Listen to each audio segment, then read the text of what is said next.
Assalamualaikum warahmatullahi wabarakatuh. Hai teman-teman, gimana kabarnya nih? Semoga semuanya sehat walafiat dan dalam lindungan Allah Subhanahu wa taala ya.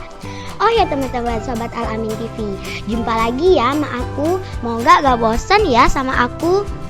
Sebelumnya aku pernah janji ke sobat Al-Amin TV kalau aku bakalan cerita lagi tentang sekolahku kan. Nah sekarang aku bakalan nepati janji aku nih. Kali ini aku akan bercerita tentang kegiatan rutin sehari-hari di sekolahku ya. Jangan di skip ya videonya. Jadi teman-teman, di sekolahku mulai masuk pelajaran itu pukul 7 untuk sesi 1 dan pukul 11 untuk sesi 2. Tapi sebelum mulai pelajaran ada beberapa kegiatan pembuka loh. Apa aja tuh? Yuk kita intip. Yang pertama disambut oleh ustadz dan ustazahku, tapi ini kegiatan sebelum pandemi loh. Yang kedua pengecekan suhu, cuci tangan, dan masuk kelas kondisi pandemi. Yang ketiga doa bersama sebelum memulai pelajaran. Setelah itu lanjut belajar deh. Oh ya teman-teman, sebelum kita lanjut aku kenalin dulu nih temanku, namanya Rio. Hai teman-teman, namaku Rio. Oh iya teman-teman, salah satu kegiatan pembelajaran unggulan di sekolahku Al-Quran loh. Gimana pembelajarannya? Yuk kita tanya sama ustazahku. Tujuan pembelajaran Quran Sekolah Islam Terpadu Al-Amin Kapuas adalah agar siswa menumbuhkan rasa cinta pada Al-Quran. Maka dari itu, kami guru Quran berusaha menghadirkan metode pembelajaran yang menggairahkan, tidak membosankan, bahkan membuat peserta didik ketagihan untuk terus belajar dan belajar. Adapun metode yang kami pakai adalah metode WAFA, yaitu belajar Al-Quran dengan otak kanan sebagai sistem metode pembelajaran Al-Quran yang komprehensif, mudah, dan menyenangkan. Alhamdulillah di tahun 2017 Yayasan Islam Al-Amin memutuskan untuk menerapkan pembelajaran Al-Quran dengan metode WAFA karena metode ini dilakukan secara klasikal dan privat atau kombinasi. Materi pembelajarannya disajikan secara menarik dan sistematis sehingga menjadikan peserta didik senang dalam belajar Al-Quran, dan insya Allah metode ini sangat cocok bagi guru Quran karena pembelajaran identik dengan menggunakan otak kanan. Yang menariknya lagi, di metode WAFA ini ada motivasi pendek yang bisa dilakukan oleh untuk keluarga di rumah. Motivasi ini walaupun pendek tapi mempunyai kesan yang sangat bermakna, sehingga tidak hanya siswa saja yang akan termotivasi membaca Al-Quran, tapi juga seluruh keluarganya. Di sekolahku tidak ada yang namanya istirahat loh, tapi ada pembiasaan adab Islami.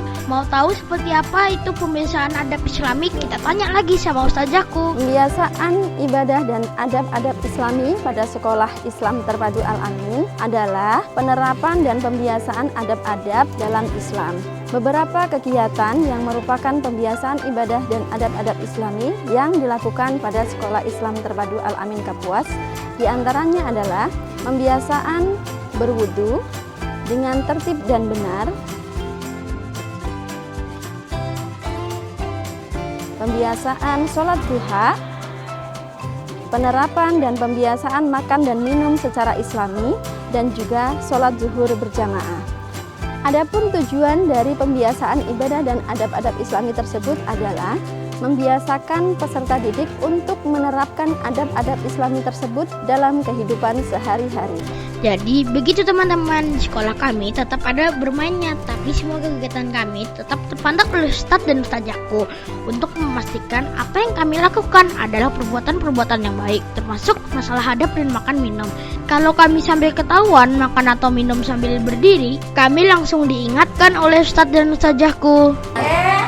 Anak soleha, kenapa makannya sambil berdiri? Jalan lagi, kan ada hadisnya. Masih ingat gak hadisnya apa? Masih. Coba dibacakan. La yasrobanna ahadum minkum qaiman.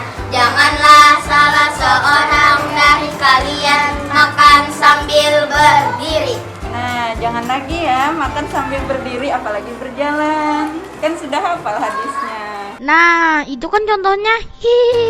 Termasuk dalam kegiatan penanaman adab Islami adalah sholat duha. Jadi kami setiap hari dilanjutkan untuk selalu melaksanakan sholat duha di sekolah dengan pantauan dari Ustadz dan Ustazaku. Menjelang waktu sholat zuhur, kami semua wajib melaksanakan sholat duha di masjid atau di ruang serbaguna.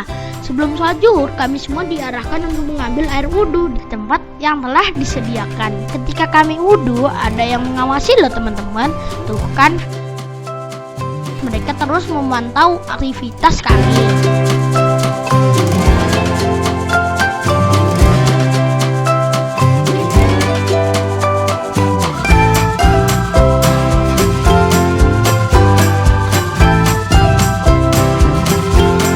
Pokoknya nggak bakalan bisa main-main dia kalau pas wudhu.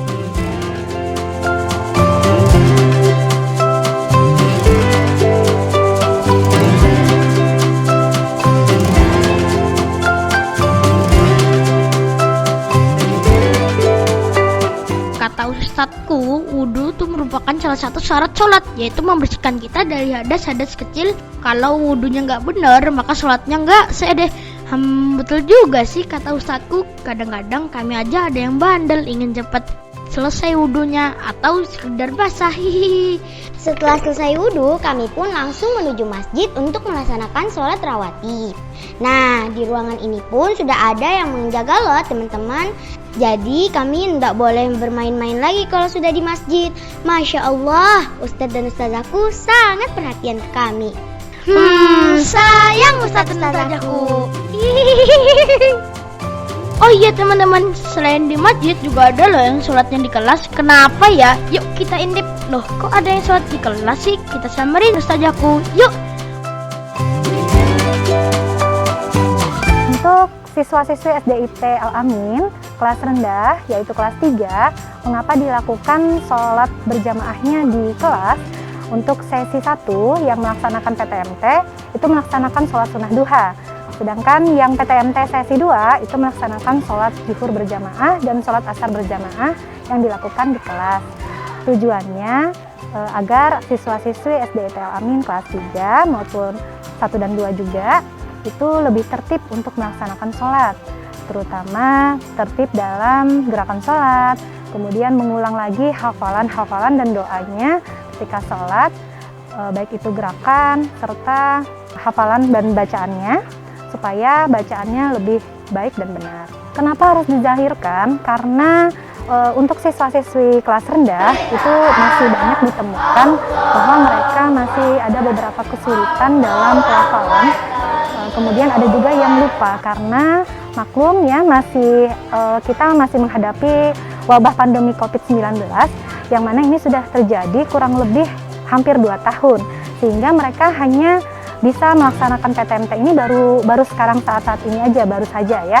Nah, jadi itu akan mengulang kembali ingatan mereka dan memperbaiki bacaan dan hafalan mereka untuk bacaan sholat, zikir, dan doa, serta agar mereka lebih bersemangat lagi untuk melakukan sholat berjamaah bersama dengan teman-temannya. Nah, nanti ketika siswa-siswi ini sudah siap, maka nanti sholat akan dilaksanakan berjamaah bersama-sama di masjid. Jadi bersama dengan kelas yang lain, terutama kelas tinggi 4, 5, dan 6 akan bergabung. Jadi begitu teman-teman, tugas sholat berjamaah pun ditunjuk dari kami loh, mulai dari ada yang azan, iqomah, dan memimpin zikir ba'da sholat. Setelah selesai sholat zuhur, kami pun lanjut makan siang sebelum memulai kegiatan pembelajaran selanjutnya. Begitu juga ketika masuk waktu sholat asar, kami melakukan hal yang sama seperti ketika masuk waktu sholat zuhur. Bedanya setelah selesai zikir, kami lanjutkan dengan membaca doa-doa penutup pembelajaran dan juga doa-doa naik kendaraan darat maupun air.